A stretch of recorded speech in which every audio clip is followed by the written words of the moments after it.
परिशिष्ट फर्स्ट जन्म नियंत्रण के उपाय श्री पी जे रोहम अहमदनगर दक्षिण महोदय मैं यह प्रस्ताव रखने की अनुमति चाहता हूँ कि यह सभा परिवार को सीमित करने की तात्कालिक आवश्यकता को ध्यान में रखते हुए सरकार से सिफारिश करती है कि इस प्रांत की जनता में जन्म नियंत्रण के लिए सरकार को व्यापक प्रचार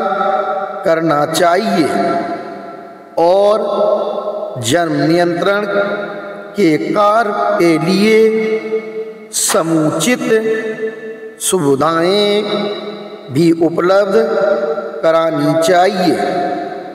प्रश्न प्रस्तावित श्री पी जे रोहम सदन को मराठी में संबोधित किया।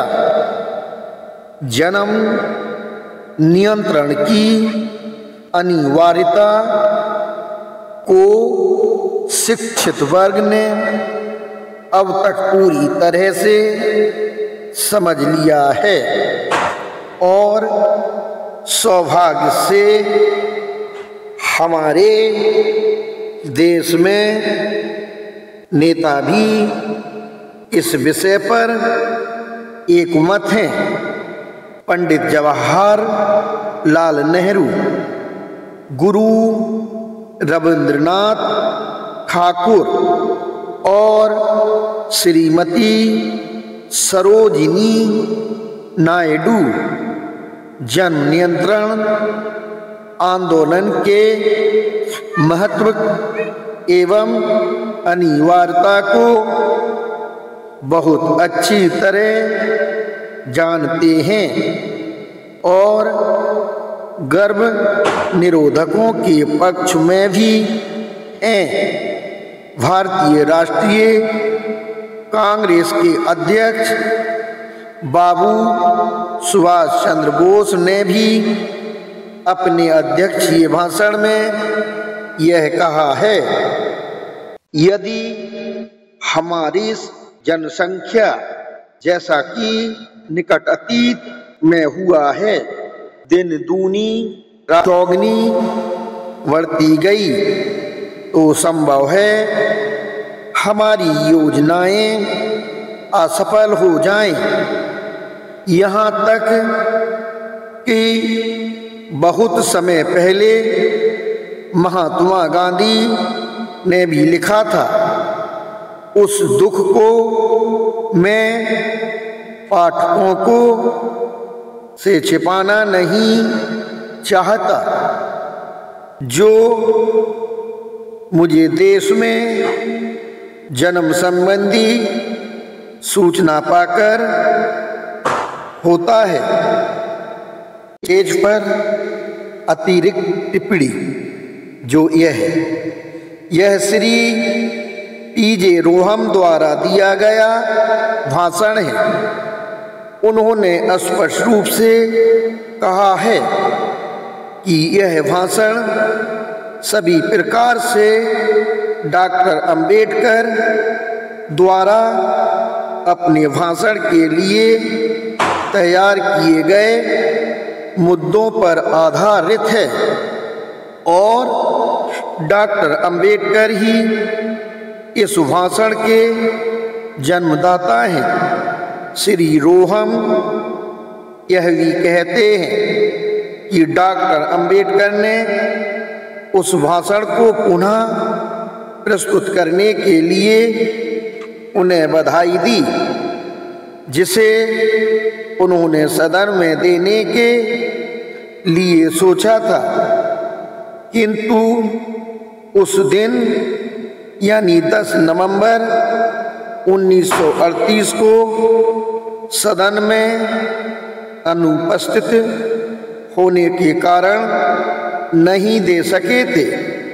बॉम्बे लेजिस्लेटिव असेंबली डिबेट्स खंड 4 भाग 3 पृष्ठ 4024-38, 10 नवंबर 1938। यह अतिरिक्त टिप्पणी इसी पेज पर समाप्त। Next page. शारीरिक, मानसिक या आर्थिक रूप से विकलांग लोगों से उत्पन्न बच्चों के द्वारा जो असीम हानि उठानी पड़ती है, उसका यथेष्ट अनुमान बहुत कम लोगों को होता है। इससे माता पिता एवं समाज दोनों को ही बहुत हानि उठानी पड़ती है। ऐसे बच्चों के जन्म की रोकथाम से प्रसव तथा प्रसव जन्म रोगों से मरने वाली माताओं की मृत्यु दर व शिशु मृत्यु दर में बहुत कमी आएगी।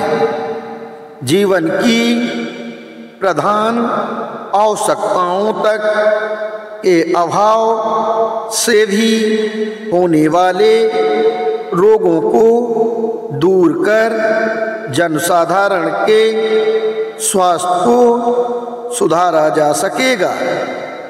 अत्यधिक निर्धनता के कारण लोगों द्वारा किए जाने वाले अपराधों में कमी आएगी और साथ ही इससे आध्यात्मिक उन्नति के समस्त अवसर मिलेंगे, जिससे समाज का उत्थान होगा।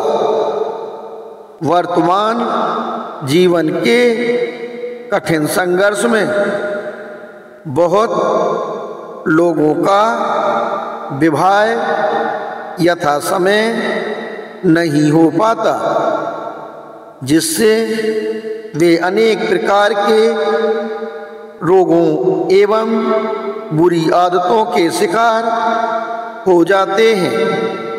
रोगावस्था में अनेक स्त्रियों का जीवन मृतक समान हो जाता है।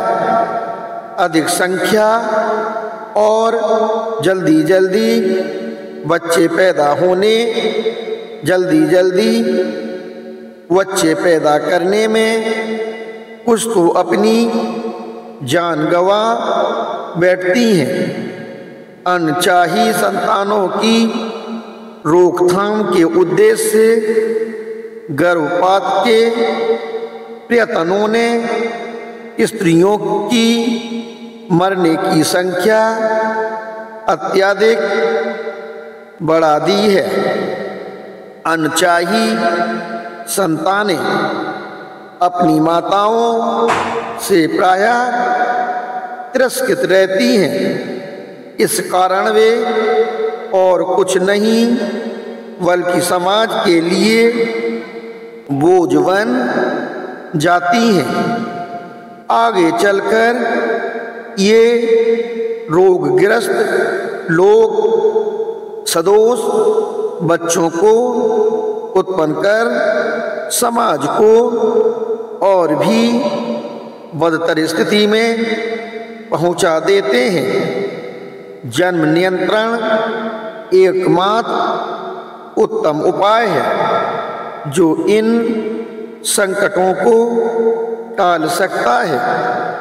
जब भी कोई स्त्री किसी भी कारण से बच्चा पैदा करना नहीं चाहती, उसे गर्भ निरोध की छूट होनी चाहिए और स्वेच्छा से बच्चा पैदा करने के लिए स्वतंत्र भी होना चाहिए। अनचाही संतानों की वृद्धि से समाज को कोई लाभ नहीं होगा।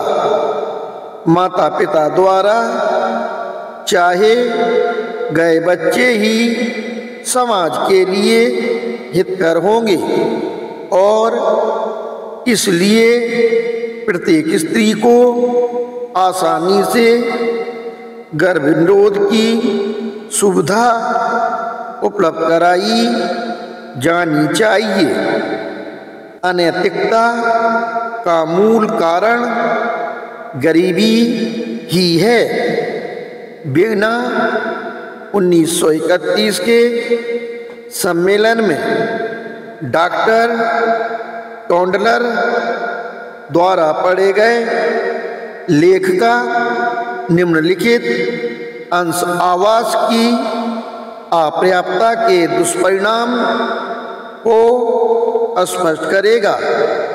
प्रोफेसर ने कहा था, औसतन प्रत्येक परिवार को जर्मनी में 1, फ्रांस में 2.5 और इंग्लैंड में 3 कमरे मिलते हैं। बर्लिन में 1925 में 75,000 परिवारों के पास अपने मकान नहीं थे। इसका परिणाम यह है कि बच्चे वयस्कों के साथ न केवल एक ही कमरे में अपितु एक ही बिस्तर पर सोते हैं। बहुत अधिक भीड़ एवं गंदे निवास के कारण बहुत से बच्चों की तो जानें चली जाती हैं। पूरे परिवार यौन रोगों से ग्रस्त हो जाते हैं। लड़कियां परिपक्व होने से पहले ही मैथुन का शिकार हो जाती हैं। माता पिता और उनके बच्चों के बीच तथा भाई बहन के बीच भी प्रायः यौन संबंध स्थापित हो जाते हैं। लड़के चोरी करना सीखते हैं और लड़कियां वैश्या बन जाती हैं। यही स्थिति वियना में भी है। 1919 में दिए गए मकानों में से 10% के पास केवल एक छोटा कमरा, 37% के पास एक बड़ा कमरा और 23% के पास एक छोटा तथा एक बड़ा कमरा था। अपने आप ही अपना भरण पोषण स्वयं करने वाले 14 से 18 वर्ष के बीच की आयु के बच्चों में से 20% के पास अपने अलग बिस्तर नहीं थे। गांवों और कस्बों में तो हालत और भी बदतर है। हमारे देश में बंबई जैसे महानगरों में भी यही स्थिति है। कुछ अपवादों को छोड़कर यह देखा गया है कि गरीबी में सारे गुण अवगुण बन जाते हैं। आगे भी यह स्पष्ट किया जाएगा कि बिना जन्म नियंत्रण की सहायता के गरीबी उन्मूलन प्रायः असंभव है। भूछीथा किम न करोति पायम, भूखा क्या ना करता वाली सूक्ति तो सुविख्यात है ही। इस प्रकार जब हमें स्पष्ट पता चल गया है कि जन्म नियंत्रण ही सब तरह के विकास के लिए अनिवार्य शर्त है, तो हमें उसे प्राप्त करने के साधनों पर भी विचार करना चाहिए। इसे प्राप्त करने का पहला उपाय यह है कि बच्चों की इच्छित संख्या के लिए आवश्यक यौन सुख से ही लोगों को संतोष कर लेना चाहिए तथा बच्चे की आवश्यकता न रहने पर अपने मन से यौन इच्छाएं निकाल देनी चाहिए।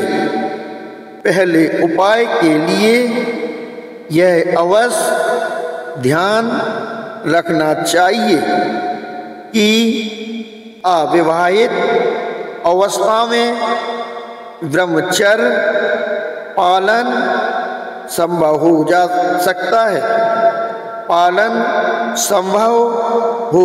है, किंतु मानव स्वभाव से यह आशा करना कि एक साथ रहने वाले परस्पर प्रेम करने वाले युवा और स्वस्थ विवाहित युगल वर्षों तक ब्रह्मचर्य का पालन करें मूर्खता ही होगी।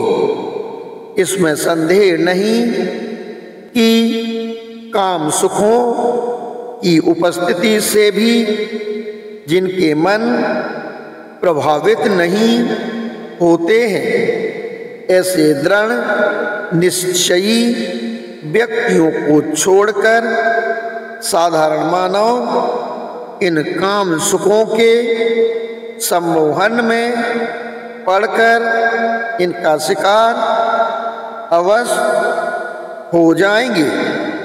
इसलिए क्या यह आश्चर्यजनक बात नहीं है कि प्रकाश के समान स्पष्ट इस तथ्य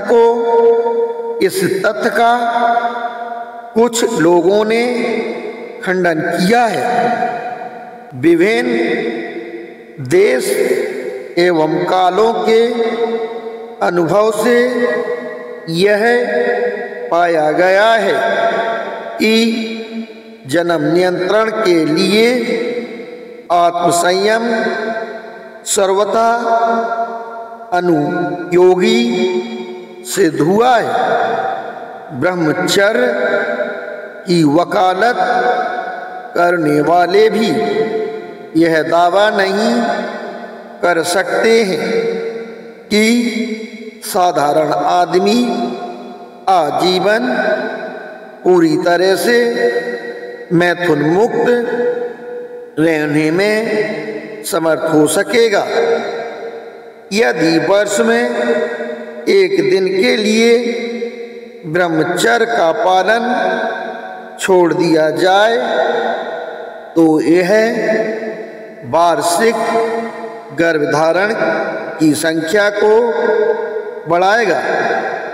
यदि यह मान भी लें कि आत्मसंयम कुछ लोगों को जन्म नियंत्रण पर काबू करने योग्य बनाएगी, फिर भी इससे हम यह निष्कर्ष नहीं निकाल सकते कि अन्य लोग भी उनका अनुसरण करेंगे।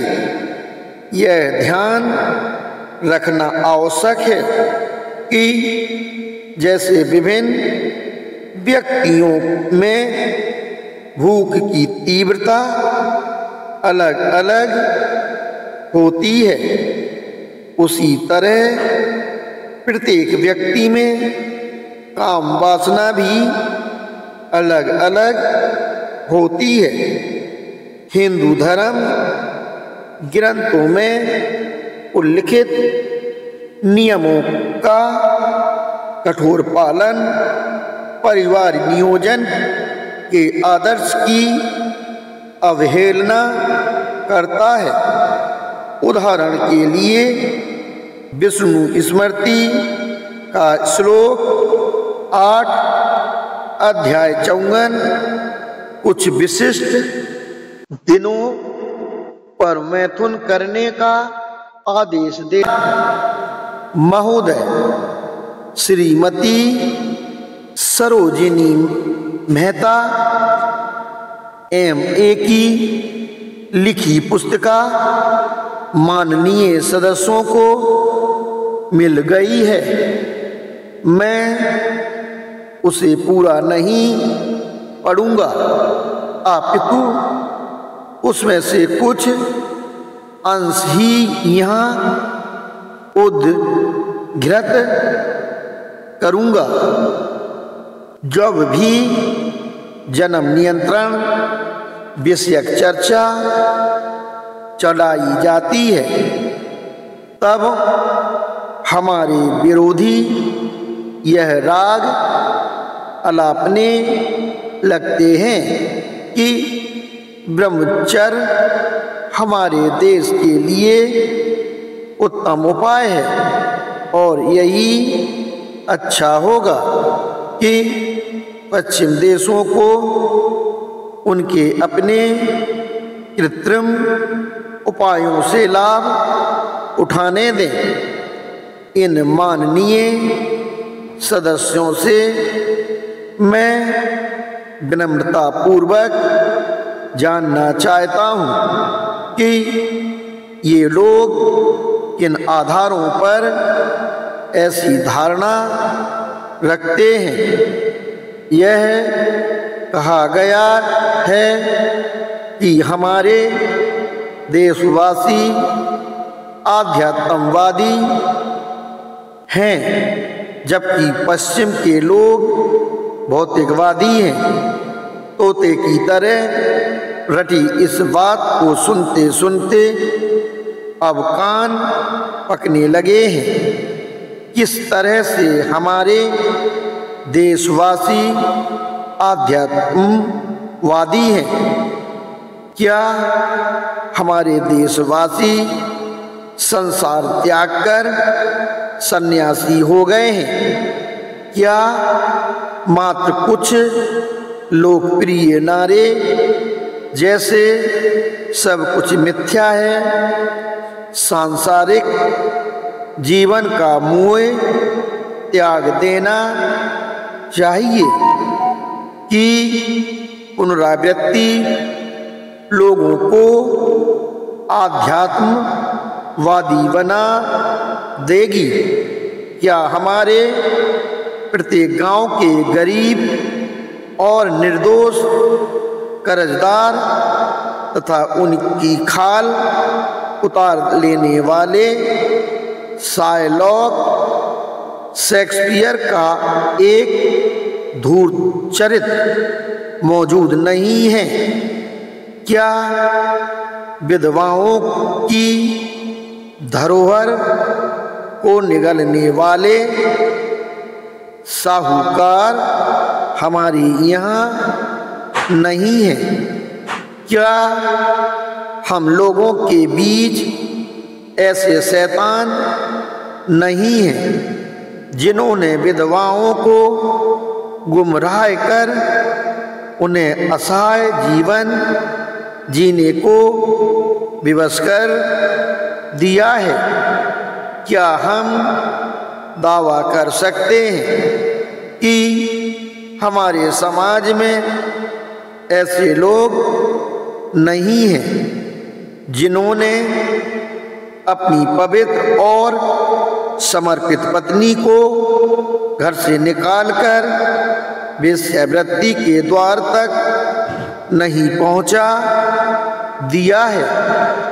मैं यह समझने में पूरी तरह से असमर्थ हूँ कि वह समाज आध्यात्मवादी कैसे कहा जा सकता है, जिसमें वैवाहिक लेन देन, जो कि वास्तव में वर वधुओं का विक्रय है, के कारण ही बहुत लोग बर्बाद हो जाते हैं। इन अवसरों पर कोई व्यक्ति यदि अपनी जाति बिरादरी वालों को भोज नहीं देता तो उसे जात से बाहर कर दिया जाता है। पहली पत्नी की चिता जलते समय जहाँ के लोग दूसरी शादी की योजना बना रहे होते हैं, पैसे के बल पर जिस समाज में 60 साल का बुढ़ा भी 12 साल की लड़की से शादी कर लेता है, और जहाँ विधवाओं के साथ जानवर से भी बदतर सलूक किया जाता है। अपने समाज की ऊपर बताई गई दुर्दशा के लिए हम पाश्चात्य भौतिकवाद को उत्तरदायी नहीं मान सकते हैं। इसके विपरीत जो पाश्चात्य भौतिकवाद के संपर्क में आए हैं, वे इन बुराइयों को दूर करने का भरपूर प्रयास कर रहे हैं। हालांकि उनके प्रयासों को सफलता नहीं मिली है। आगे एक अन्य पैरा में वह लिखती हैं, अहल्या की प्रति इंद्रराज का सत्यवती के प्रति पाराशर ऋषि का और कुंती के प्रति सूर्यदेव का आचरण उनको कलयुग में सख्त से सख्त कारावास की सजा दिलाता, किंतु उन्हें सतयुग का विचारते हुए हमने उन कदाचारों को न केवल मौन सहमति दी, अपितु वैसे आख्यानों को लेकर धर्म ग्रंथ स्तर की पुस्तकें भी रच डाली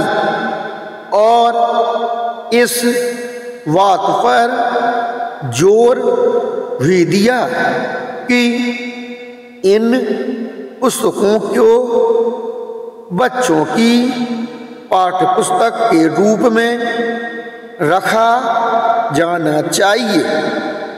विद्यार्थी महाभारत, भागवत और पुराणों में ब्रह्मचर्य पर कितने पाठ पा सकते हैं। वह काल जिसे ब्रह्मचर्य के बारे में स्वयं पता नहीं था, हमें उस सद्गुण का पालन करने के लिए कैसे प्रेरित कर सकता है। यह मानना कैसे संभव हो सकता है कि उस समय ब्रह्मचर्य व्रत का पालन किया जाता होगा, जबकि उस दौरान राजा दुष्यंत की कहानी जैसी घटनाएं हुई थी। पहले ऋषि आश्रम में रहने वाली निश्चल एवं निर्दोष कन्या को राजा ने बहकाया, और जब वह गर्भवती थी तब उसे निकाल दिया। प्राचीन आख्यानों में वर्णित कुछ लोगों द्वारा उत्पन्न की गई संतानों की संख्या के बारे में जब कोई विचारता है तो उनके प्रति स्वाभाविक रूप से उसके मन में एक शंका पैदा होती है कि क्या इस समय लोग स्वप्न में भी कभी सोचते थे कि ब्रह्मचर्य क्या है? कोई कैसे विश्वास कर सकता है कि उस समय ब्रह्मचर्य का पालन होता था, जबकि सगर ने 60,000 पुत्र पैदा किए और अब 100 भाई थे और दक्ष प्रजापति की 27 कन्याएं थी तथा इस तरह के अन्य अनेक उदाहरण हैं। उस समय ब्रह्मचर्य के प्रति श्रद्धा कम थी। वास्तव में उन दिनों लोग इस संबंध में सोचते ही नहीं थे।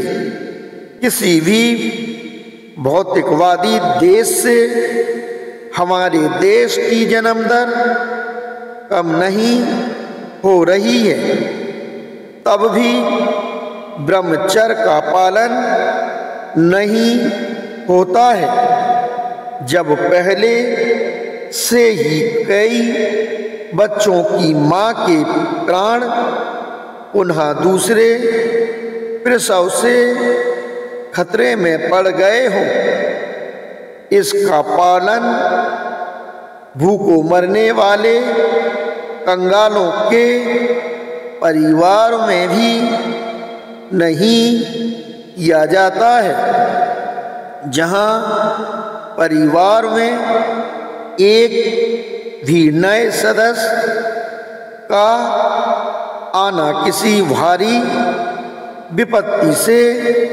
कम नहीं है।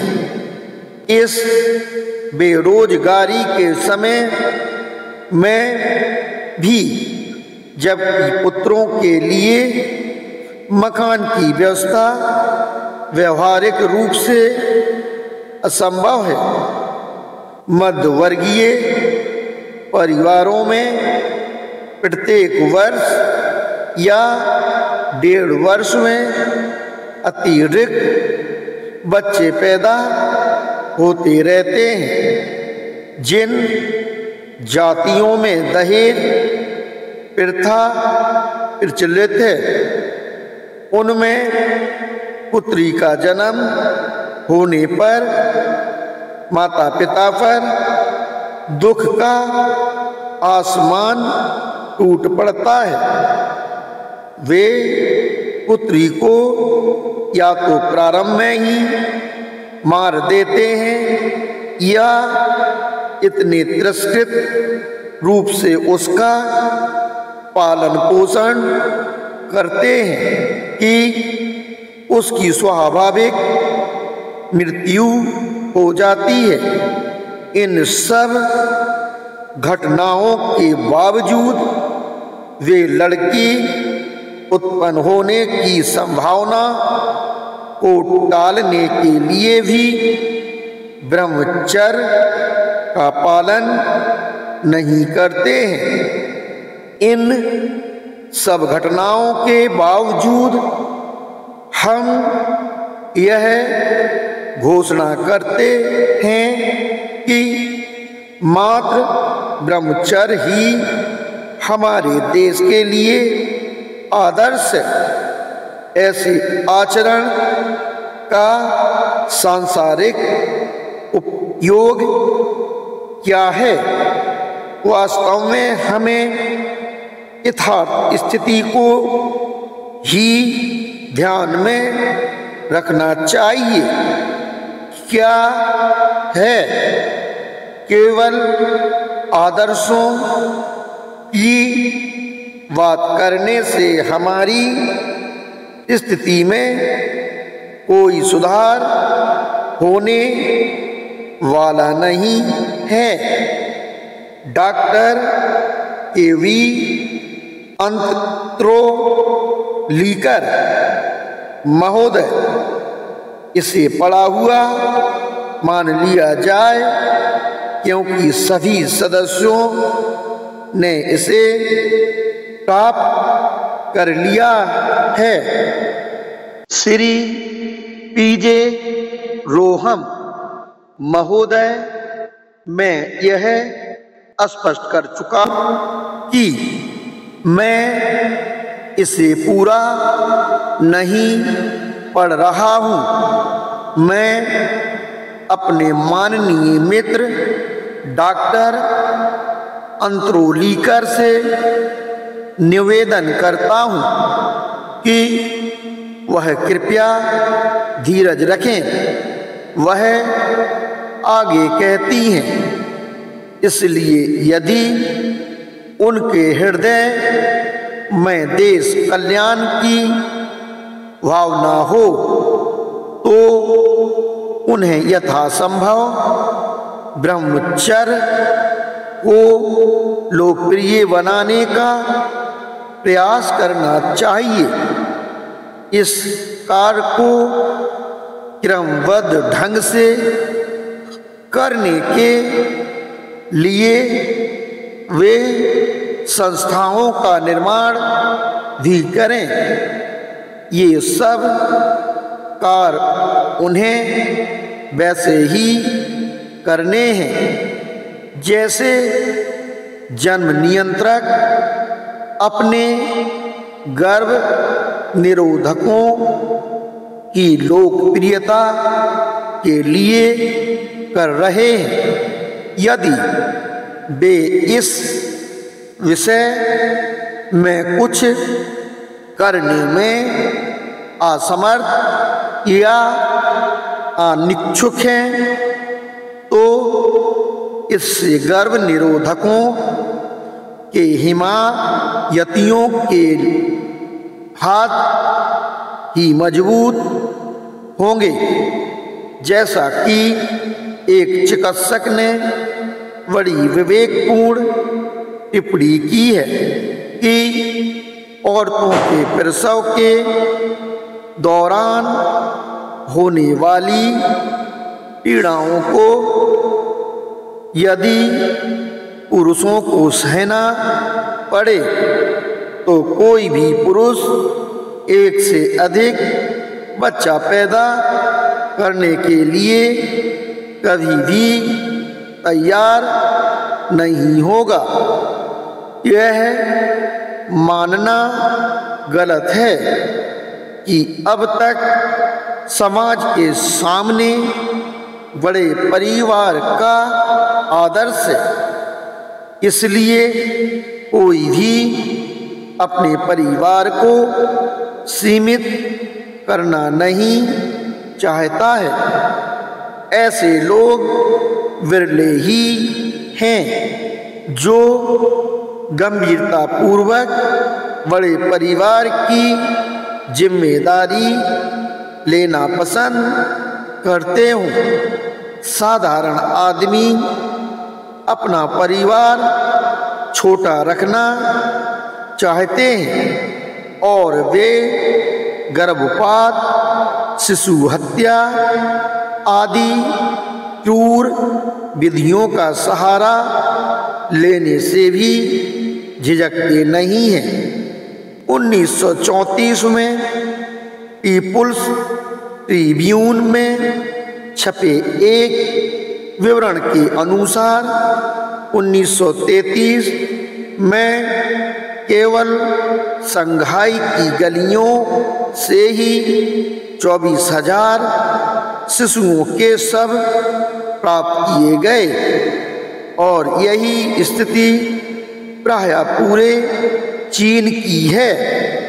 दुखद एवं भयानक गरीबी के कारण ही माता पिता अपने बच्चों को बेसहारा छोड़ देते हैं। ऐसे उदाहरणों के रहते यह आशा करना व्यर्थ है कि मात्र आत्म संयम के द्वारा साधारण आदमी संतानोत्पत्ति से बचने के प्रयास में समर्थ हो सकेगा। इसलिए यह सिद्ध हो जाता है कि आधुनिक गर्भ निरोधकों के सिवाय और कोई उपाय नहीं है। इन उपायों की अनिवार्यता को अस्वीकार करना गर्भपात, शिशु हत्या इत्यादि के प्रति वरीयता दिखाना ही होगा। कुछ लोग समझते हैं कि यदि उनकी किसी विशेष जाति, धर्म या क्षेत्र के लोगों की संख्या कम होती है तो उन्हें हानि होगी। इससे उनमें यह भय भी बना हुआ है कि ऐसा होने पर उनके विरोधी उन पर हावी हो जाएंगे। इस संबंध में सबसे पहले यह ध्यान रखना आवश्यक है कि ज्यों ही परिवार सीमित किया जाएगा त्यों ही जनसंख्या वृद्धि की दर अनिवार्य रूप से कम नहीं हो जाएगी। वह दर मुख्यतः जीवित रहने की दर पर निर्भर है, न कि मात्र जन्म दर पर। अनेक वैज्ञानिकों के विभिन्न स्थानों से प्राप्त अनुभव ने यह प्रमाणित कर दिया है कि यदि जन्म दर अधिक होती है तो मृत्यु दर भी अधिक होगी, और जैसे जैसे जन्म दर में कमी आती है वैसे ही मृत्यु दर भी घटती है। परिणाम यह है कि इससे न केवल जीवित रहने की दर पर प्रतिकूल प्रभाव नहीं पड़ता है बल्कि इसे बढ़ाता भी है। द मदर्स क्लिनिक से प्राप्त अनुभवों में डॉक्टर मारिया स्टोप्स ने पाया है कि गर्भधारणा की संख्या जितनी अधिक होगी उसी अनुपात में माता एवं शिशुओं की मृत्यु दर भी बढ़ेगी। ऐसा ही अनुभव एक अन्य वैज्ञानिक doctor J.M. Munro MD FR FPS को हुआ है, जिसने अपनी पुस्तक मैटरनल मोर्टेलिटी एंड मोबिलिटी में लिखा है। परिवार सीमित करने के पक्ष में सबसे प्रबल तर्क यह है कि चौथे प्रसव तक मृत्यु दर प्रायः प्रथम प्रसव के अति समीप पहुंच जाता है। तो साधारणतया देखा गया है कि बहुत ही गंभीर एवं घातक होता है। चौथे प्रसव के बाद मृत्यु दर उत्तरोत्तर प्रत्येक गर्भ और प्रसव के साथ नियमित एवं स्पष्ट रूप से बढ़ती जाती है। मृत प्रसव एवं नवजात मृत्यु के साथ भी यही लागू होता है। अत्यधिक शिशु मृत्यु के कारण भारत जैसे देशों की जनसंख्या वृद्धि की दर इंग्लैंड सदृश देशों के समान नहीं है, जबकि पहले प्रकार के देशों की जन्म दर दूसरे प्रकार के देशों से अधिक है। इंग्लैंड की जन्म दर भारत की जन्म दर का लगभग आधा है। फिर भी हम पाते हैं कि 1901 से 1931 के बीच इंग्लैंड की जनसंख्या में लगभग 23% की वृद्धि हुई, जबकि उसी अवधि में भारत की जनसंख्या में केवल 13% की वृद्धि हुई। इससे समझा जा सकता है कि जन्म नियंत्रण की प्रक्रिया को अपनाना जनसंख्या की वृद्धि के लिए भी अच्छा मार्ग है और इससे शिशु मृत्यु दर को भी कम किया जा सकता है। यह भी स्मरण रखना चाहिए कि आधुनिक युद्ध के लिए अपेक्षाकृत कम लोगों की जरूरत है। युद्ध के लिए आधुनिक शस्त्रों से सज्जित अल्पसंख्यक सेना भी ऐसी बहुसंख्यक सेना को जीत सकती है जो बहुसंख्यक होने पर शस्त्रों से सज्जित ना हो। पहले के विश्व युद्ध में निम्न जन्म दर वाले देश उच्च जन्म दर वाले देशों को जीत लेते थे।